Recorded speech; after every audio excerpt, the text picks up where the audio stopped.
Laki-laki yang ingin menikahi perempuan ada 4 kriteria. Yang pertama, baik tampilannya. Yang kedua, baik nasabnya.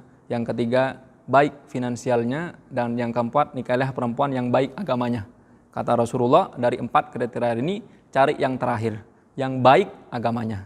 Kalau perempuan baik tampilannya, ketika setahun, 2 tahun, 5 tahun menikah, 10 tahun menikah, perempuan yang muda, cantik, begitu menikah 10 tahun, semua perempuan cantik yang tadinya cantik ketika berusia pasti berkerut.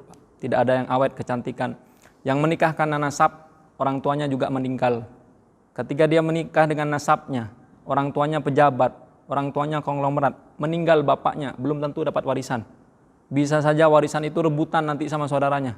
Maka kata Rasulullah, nasab ini juga belum tentu jaminan. Yang ketiga, karena harta. Semakin kaya orang tuanya, kemudian dikejar oleh banyak laki-laki, bentuk. Kalau habis hartanya, maka kalau kita menikah dengan perempuan karena hartanya, habis hartanya, bangkrut perusahaannya, nggak cinta lagi. Karena kecintaan itu tanpa alasan. Kalau kita mencintai seseorang karena alasan, ketika alasannya tidak ada, tidak cinta lagi. Contoh, alasannya adalah kecantikan. Begitu sudah tidak cantik, tidak cinta. Alasannya adalah kekayaan. Begitu bangkrut, jadi masalah. Begitu istri kita yang kita nikahi langsing, bodinya bagus, begitu melahirkan melar, tidak cinta lagi. Kenapa?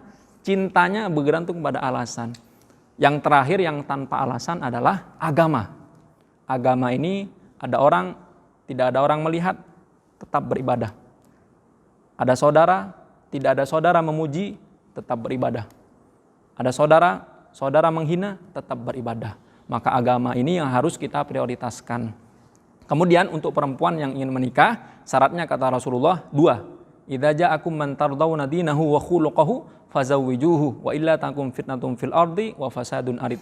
Perempuan yang mau menikah, ingin memilih calon suami, syaratnya 2. Baik agamanya, baik akhlaknya. Agamanya baik, hubungan dengan Allah terjaga. Akhlaknya baik, sopan dengan mertuanya. Banyak orang beribadah seharian di masjid, ketemu orang nggak mau nyapa. Berarti hanya baik agamanya, akhlaknya tidak baik. Ada orang rajin sholatnya Pak, ke mertua gak pernah dia mau hormat. Ada datang ke rumah kita, dia bilang, aduh datang lagi nih mertua misalkan. Begitu datang dia bawa beras, ya habis dah beras gua. Tidak baik hubungan dengan manusia. Jadi secantik apapun istri kita, kalau tidak hormat kepada suaminya, tidak hormat kepada orang tua kita, gak cakep perempuan itu Pak. Orang tua, ibu yang melahirkan kita, dilecehkan oleh perempuan yang menurut kita cantik, gak cantik lagi Pak.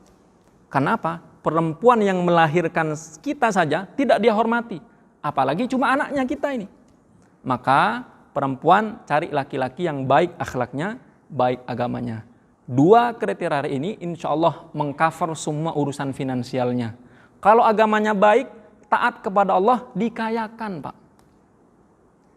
Dia belum kaya, sedekahnya banyak, dikayakan oleh Allah. Kata Rasulullah SAW, la tunsaruna wa la turzaquna bidu'afaikum. Sesungguhnya kalian dikayakan oleh Allah, dibantu oleh Allah agar kalian bisa membantu orang yang membutuhkan. Kalian dikayakan oleh Allah agar bisa memberikan makanan kepada orang yang kelaparan. Jadi Allah memberi punya maksud dan tujuan.